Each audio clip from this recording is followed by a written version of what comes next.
We started with a minus 696% gross margin, but it was necessary in order for us to understand the jobs to be done. We mapped everything. It was 124 macro processes involved in building a back office solution. To be honest, it was a gruesome process. In order for us to become a de facto AI-based company, we had to completely transform everything in the way that we envisage the product, the way that we deliver other service to the customers, and actually the thing that is more important than everything, how we get the data and how we keep the data of the customer in a holistic view in order to empower the models to work by themselves. This is a huge transition. We went from minus 696% gross margin to nowadays about 63%. The limits of developing a technology company and achieving relevant metrics have been written in the past couple of years. The companies that started before this AI trend, they need to adjust and adjust quickly. That's what keeps me awake. Second time revisiting the Latitud podcast. A lot has changed since those early days, right? When you're just starting out. So it's good to have you back, man. Always a pleasure, Brian. You are a huge reference for all of us in Latin America. And it's always a pleasure. You are, practically a co-founder of ours. So whenever I'm invited, I'm so happy to be here. Oh, thank you, man. It's really cool to be able to see the journey and be part of it since those early days. And I thank you for letting us invest at that very beginning. We believed a lot in you and what you were building, and happy to say that you've executed on your vision. So as a third-time founder that's been through the ups and downs in your first couple journeys, had some success, had some challenges along the way, you've been able to do an amazing job in BHub. And so I'm happy to have been that first customer and early first investor too. So That's right. In a previous episode, we detailed more of the story of creating BHub. To recap, let's just, for the audience that is the first time, hearing more about details, what was the pain that you identified and the solution that you found back in 2021, looking at both the problem and the solution? Perfect. So, I am a third-time founder, and I have struggled a lot within the journey of building and growing companies. And in my last company before founding BHub, we had to sell the company. We went through a significant struggle during COVID-19 pandemic, and we were, almost like in real danger. And we eventually sold the company to Rappi. And basically, when we had all the contracts signed, we took them to the accountants that served us. And then they raised their hand and say, hey, you need to pay capital gain taxes. Unfortunately, there was no capital gains whatsoever. So we were just paying back the liquidation preference. So I told that to the accounting firm. And then eventually we realized that for this, let's say, 2.5 years, actually it was more like 2 years history of the company, they did not perform the job correctly. There was this procedure called patrimonialization that they did not do at all. And we basically had to do it from the scratch in, let's say, 2-3 days time. So it was a real nightmare of experience. But nowadays we're very grateful for that. And this is what gave us the idea of, let's say, solving the pain of having to deal with your accounting firm. And in order to do that, we combine the finance part, accounts payable, accounts receivables, with the, let's say, accounting, taxes, payroll, which is all encompassed in accounting services in Brazil. It's interesting because I know in the very beginning, it's a process. I know the numbers are really good. You guys have, grown massively. One of the faster growing companies that we're, get to be involved in. Margin is continuously getting better. How has AI component to it, what the evolution has been when you first looked at AI? And, because when you started, it wasn't the prevalent thing. It wasn't, it was 2021. It wasn't quite there yet. And then shortly after, it became, a critical piece. Talk a little bit more about how you've gone from this more manual process to trying to automate things. It's great that you mentioned that up. So we started with this Genshi Genbutsu procedure from the Toyota production system, which is like see for yourself. So we basically hired those specialists coming from, let's say, Big Four and adjacent firms. And we basically mapped all the jobs that they were pursuing in order to serve the customers. And we started with a minus 696% gross margin. But it was necessary in order for us to understand the jobs to be done. And then we mapped everything. It was 124 macro process involved in, let's say, building a back office solution. And then within those macro process, we started measuring the capacity. And by capacity, I means, human time spent by the human workforce in delivering those tasks. And basically, we start prioritizing the automation of those tasks. And to be honest, it was a gruesome process. We were advancing, but we were advancing not that fast because at one time we had to, let's say, understand from the market what they were expecting from us, like this product market fit challenge, which I understand is the first and main objective for any entrepreneur. But also we were trying to improve from these very negative margins. It was still in the midst of 2021. So there was, let's say, investors were more inclined to give us this leap of faith, But nowadays, this would be, like absolutely intolerable. But at the same time, and we were evolving in, let's say, a more consistent space, but very slow. And then ChatGPT 1.0 started, and that created an enormous secular tailwind for us. And the thing is, a lot of companies, they basically say, oh, we are an AI company right now. But in fact, what they are doing is just plugging into ChatGPT, into their product, and that's it. So they have, some sort of AI component in their product. But in our case, that is not sufficient. So in order for us to become a de facto AI based company, we had to completely transform everything in the way that we envisage the product, we envisage the way that we deliver other service to the customers, and actually the thing that is more important than everything, how we get the data and how we keep the data of the customer in a holistic view in order to empower the models to work by themselves. This is a huge transition, and to be honest, we are in the midst of it. We have not completed that yet, so we still have a significant number of humans in the loop. It's getting better and better. Like you said, currently the company is doing about $20 million ARR, and we achieved that in a little north of 3 years and a half. So it's significant growth. And we also went from minus 696% gross margin to nowadays about 63%. It is a huge improvement, but we still have 611 people in the company, so we definitely need to improve a lot. And yeah, we strongly believe that we're going to have these turnkey events in the foreseeable future. What do you think the expectations of investors are in terms of just this efficiency and automation? And like, obviously that's tremendous improvement. And so you can pat yourself on the back. But before we started this conversation, you were kind of harsh with yourself. You were like, we're not there yet. I mean, that's natural for founders to always be wanting to be better and never satisfied. But what do you think the kind of market expectations, if you were to take world-class, because I know that that's where you strive to be, what would you say in terms of the efficiencies that are still to be gained? Well, I appreciate the kind words, but to be honest, the feeling is that we're still quite far. We have some amazing companies. They're starting now, given, the current state of technology, and they are achieving great numbers like $10 million in just 6 to 12 months time, and have, about 10, 20 people team. So this is unheard of.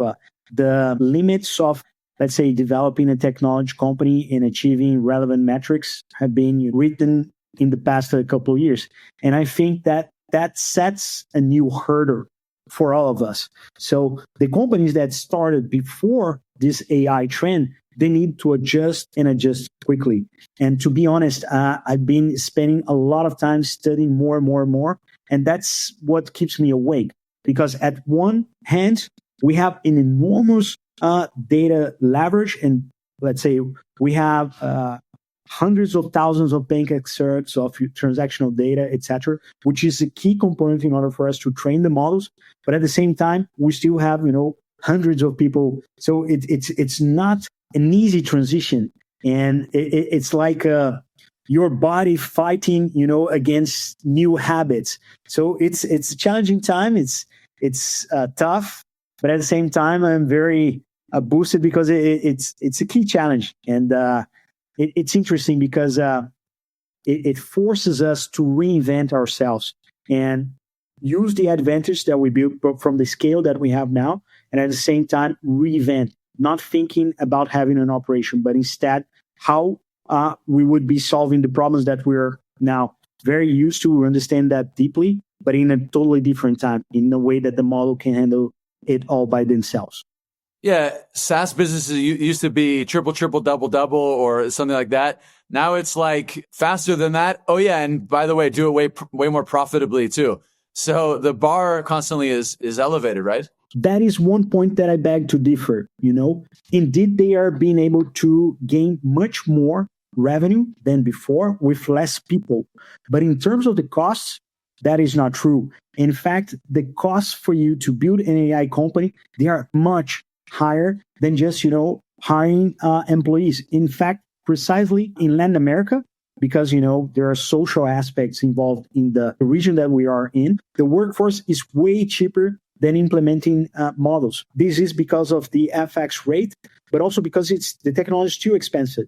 But the thing is, they do not have the people. They have all the scalability in the world. And there is a thesis, and they have been saying that in the past couple of months, that the trend is that AI model is going to become a commodity. And the market believes that the cost is going to go, well, if not zero, to be very cheap. But for the time being, it's extremely expensive. So we do have a much better gross margin than a pure tech company. But what we're learning from the market is that, well, this is okay. We don't mind that. We just want you to build an AI company because this is a trend that you cannot fight. Because given the evolution, it's like a Moore law, but elevated to the 10th,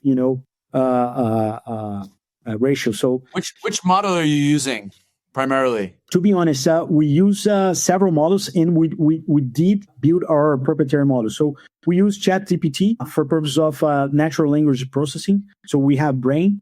It's an agent that performs customer support. So we use ChatGPT for that, but it is linked to our proprietary platform, which is an orchestrator. And an orchestrator is a key component of any software for an AI-based world. Why? Because the orchestrator is like a Rails.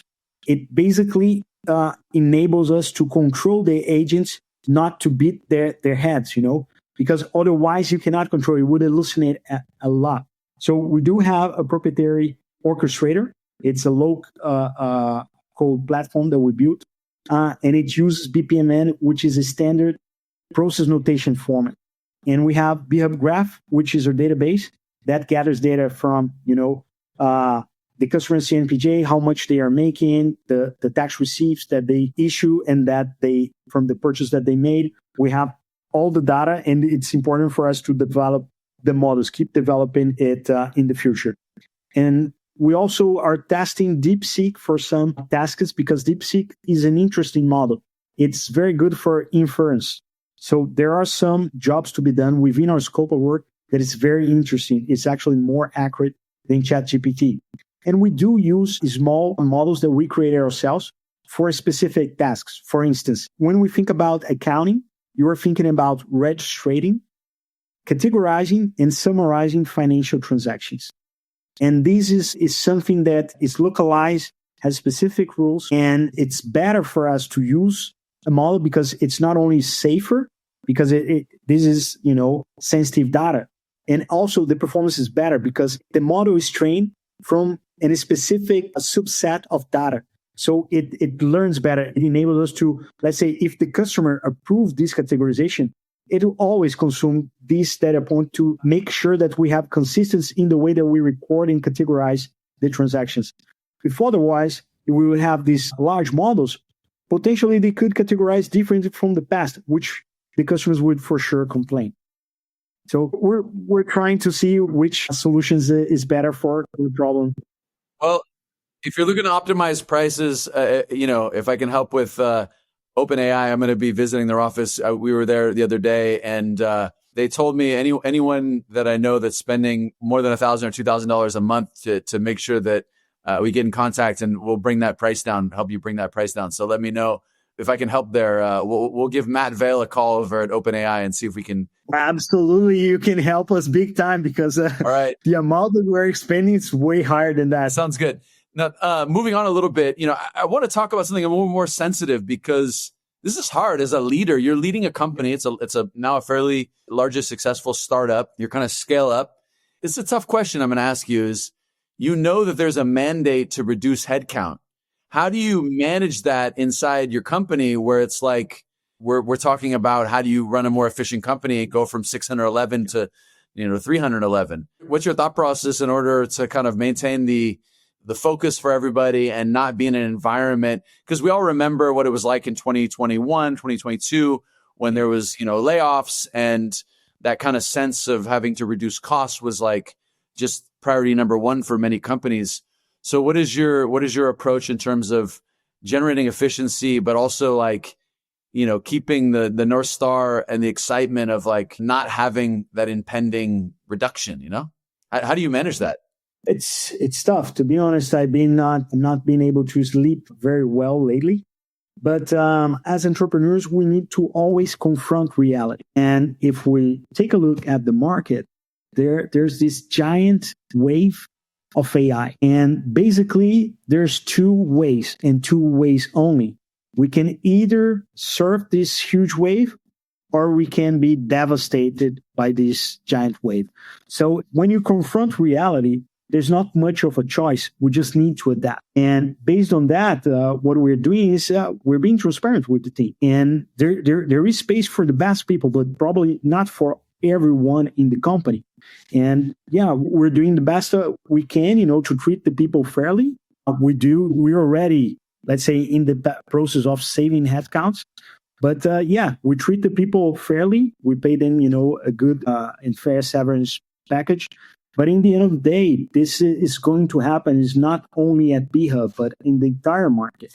And the companies that do not perform this transition, well, potentially they are no longer going to exist. So in order for us to save, let's say, a significant portion of the company, there's another one that is not going to be able to make a trend. I'd like to think about some examples. And one that really resonates with me is the Netflix, because Netflix is started by delivering DVDs by mail, right? And then the technology evolved and streaming became possible. And they had to develop that because otherwise they would be dead. And this other part of the company eventually no longer exists. But the company were able to prosper, and now it's a huge one and employs a lot of people. So that is a parallel that we hope that we can perform ourselves.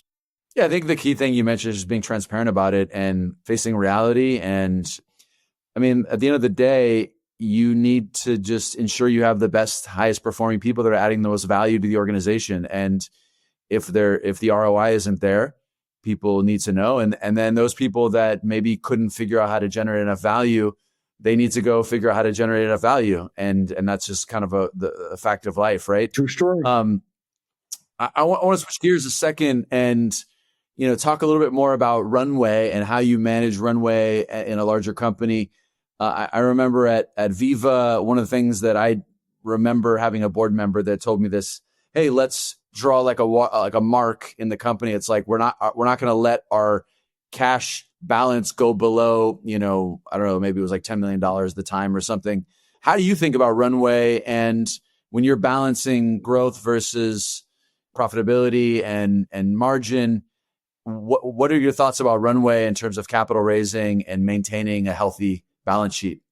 Yeah. So this is something that I'm not sure of the answer, because let's say the common wisdom of Silicon Valley and of entrepreneurship is that you need to focus on having lift, right? On growing. But for instance, we have grown X last year. So I do not know many companies that have grown that much. Yeah, particularly size, right? 4.4x is easy when you're doing $300,000 of annual revenue, right? But when you're in the millions, and it's difficult to grow at that rate. Yeah, we went from, let's say, $3.8 million to over $16 million in 1 year time. So we thought, well, we have tons of lift. It would be easy for us to raise. But in fact, the market's totally different. And the market, I think there's a lot of hype, in regards to AI. So even though if a company says, well, we have the AI, we have this proprietary technology, etc., and they're starting now, they are receiving these amazing valuations. Whereas we have, a proven market, a proven, capacity to grow, etc. We serve over 7,000 of customers right now. But, AI is a new reality. You need to adjust in that regard. So having provided this context, in my case, we're trying to reach this equilibrium of being able to continue growing, probably not at the 4.4x level, but at the same time, making sure that we can prove that we are becoming more and more a pure tech play based on AI.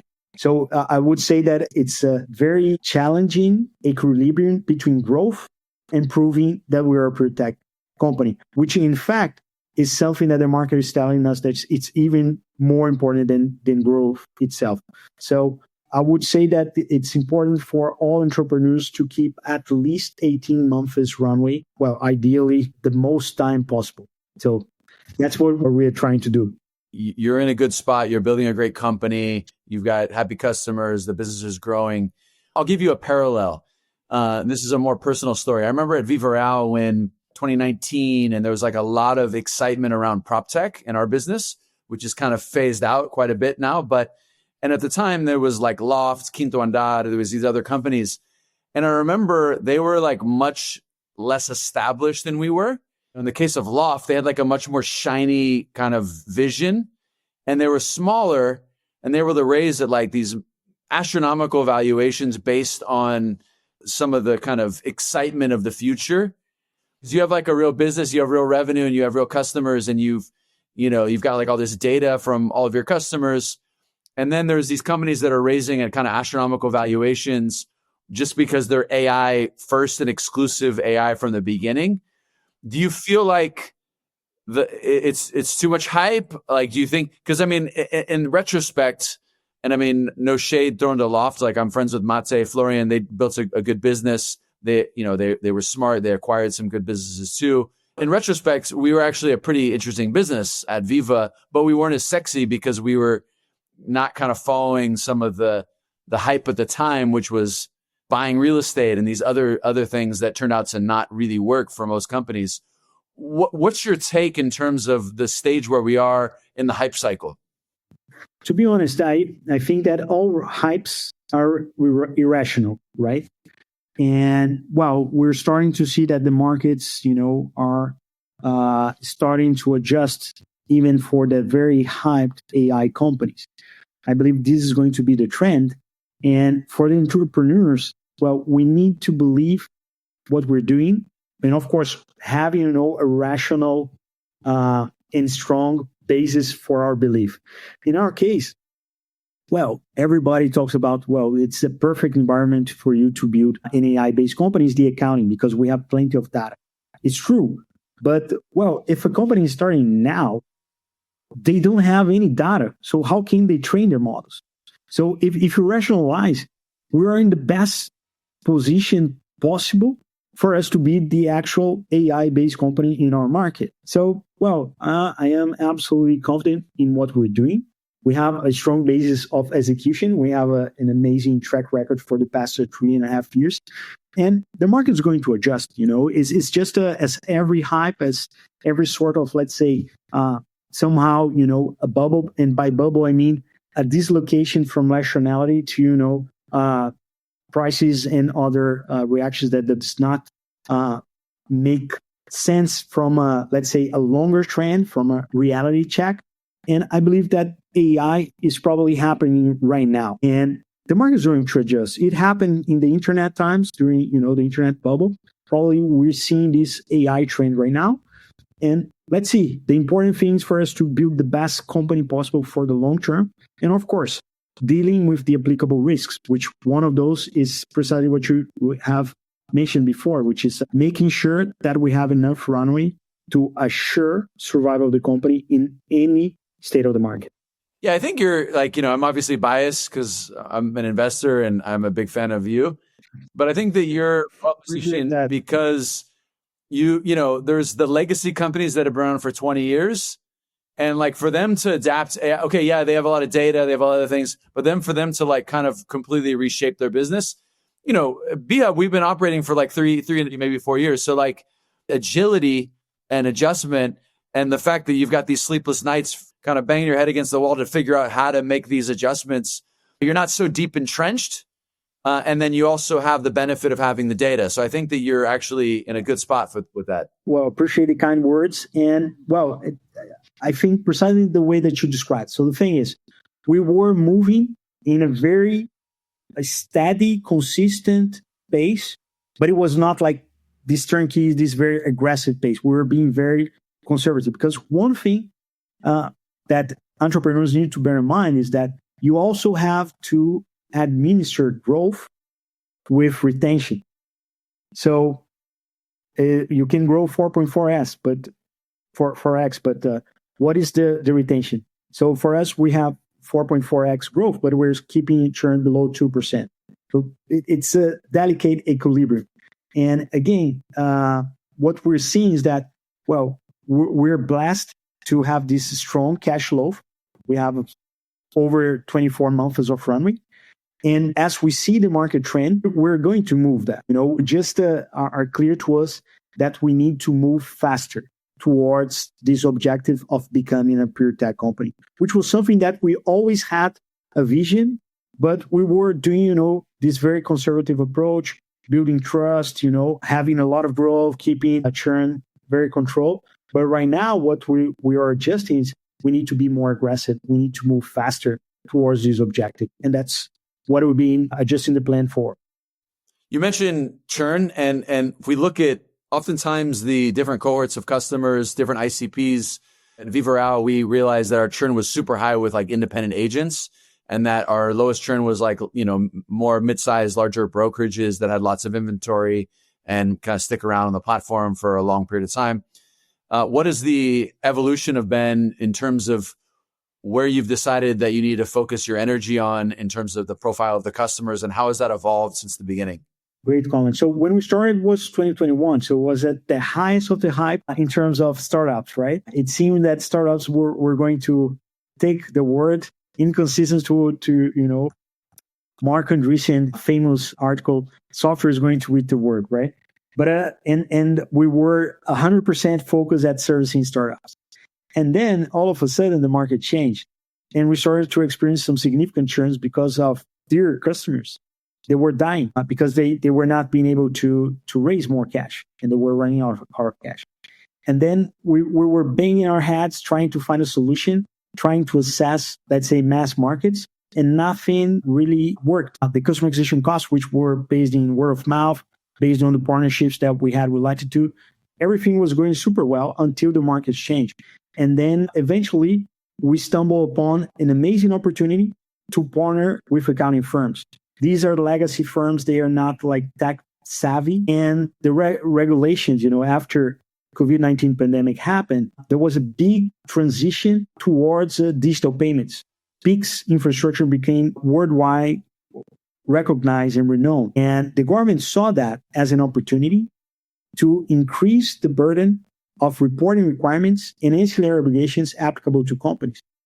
And basically, this disrupted the accounting firms market, because they are not prepared to deal with all those ancillary obligations, having to perform monthly closings, etc. And this created an amazing opportunity for us to partner with some of the biggest accounting firms in the country and applying our platform and serving the customers better, and also giving the accounting firms that are partners with us to make more money than before, and without having to have this huge operation, etc. So we were forced to, let's say, pivot, and fortunately, this pivot is working very well, and it's precisely the lines that you described in Viva. We had a conversation on the podcast. I was just looking, and it was just under 2 years ago. So you've done an amazing job in the last 2 years. Let's fast forward to 2027. I invite you back. What has happened? What does success look like for you? Well, if our projections, and one thing that amazes us a lot is that when we started, BHub did not start as BHub. It started as Deep Blue Hub, which is a name that no one in Brazil can pronunciate correctly. So we were talking to customers say, What? And then it became clear to us that we needed to change the name. And in fact, quite a few of our customers, they mentioned Booby instead of BHub, So it was an interesting learning. But in fact, if we see the forecast of revenue, we're close, but we're beating about 20, 30%, making more top line than we envisioned, which was very aggressive. And if this continues to be true, well, we would hit, maybe $280 million in the next 2 years. We really control our growth. We have over 1,000 accounting firms waiting the line to partner with us. So it's amazing. We really control the growth because of the secular tailwinds that we mentioned before. But the real challenge for us is how we're going to get to this $280 million AR. We will get there while having 5,000 employees, or will we get there, having, let's say, 200, 300, 500 employees? If we achieve that, that would be magnificent. That would be superb. But and I don't know that's what we're thinking about right now. But the goal is for us to surpass the $200 million threshold by the end of 2027. Yeah. Well, listen, it's interesting because it sounds like you've tapped into this channel sales with these.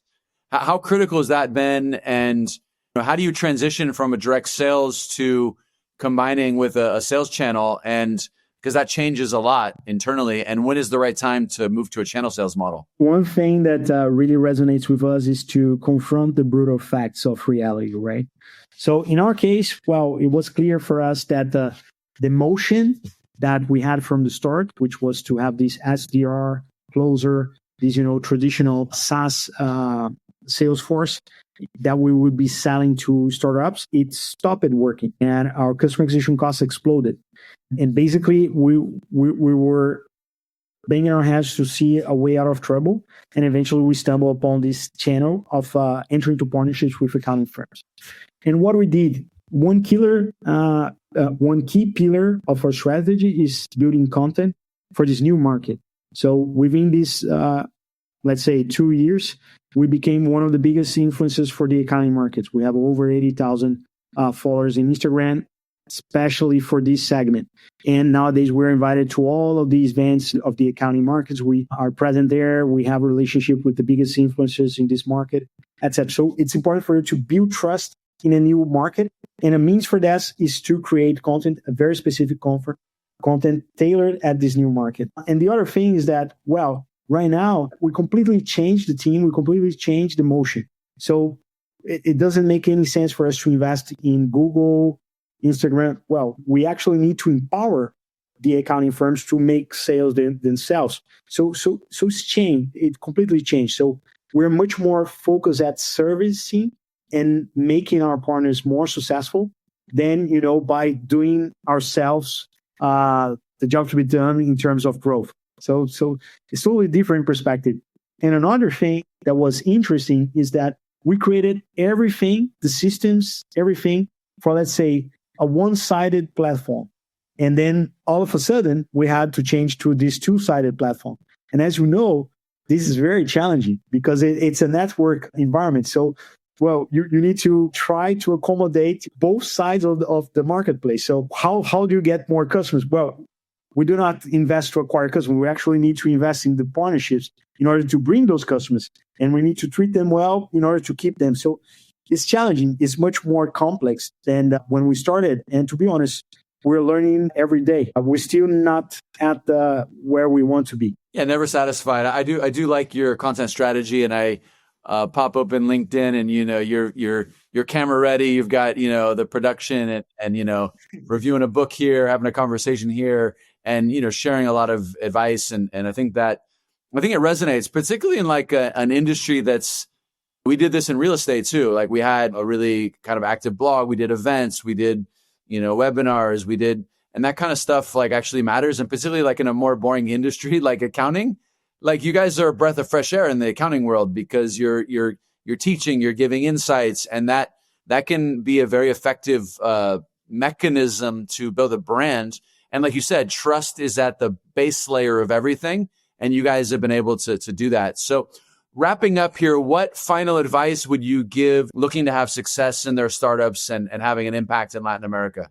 Well, to be honest, everybody says that, entrepreneurship is tough, but tough cannot even describe at the beginning. It is extremely challenging, and like Andy Grove taught, only the paranoid survive. So you can never rest, especially in the current state of the markets. They're changing and developing a lot. So I would say you need to be paranoid in order to survive. And secondly, AI is the reality. You need to study it a lot, become really knowledgeable about all of the consequence, and not the direct consequence, but also the consequence of the consequence that is definitely going to affect everything in all markets that we currently know.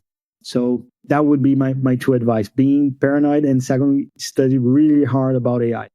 Vamos, Jorge. Vamos, Latam. Vamos, BHub. And thanks a lot for making the time. We'll have you back on in 2027. Well, you'll eclipse that 200 million. You'll have, incredible revenue per employee, all those things. You got to just manifest it and visualize it. And thanks again for letting us be on the journey. Just for the record, we doubled down in BHub, one of our largest capital investments that we've made at Latitud. So really excited to continue to be involved, and excited to see where you take it, man. Thanks for letting us be on the journey. Come on. Thank you. You are, our partners, practically co-founder of ours, and we deeply appreciate having you guys on board with us. So thank you very much for keeping believing in us, and it's always a pleasure. And come on, Ryan, you are a huge reference for every entrepreneur in the region, and really honored to be part of Latitud and having this conversation with you. Thank you, man.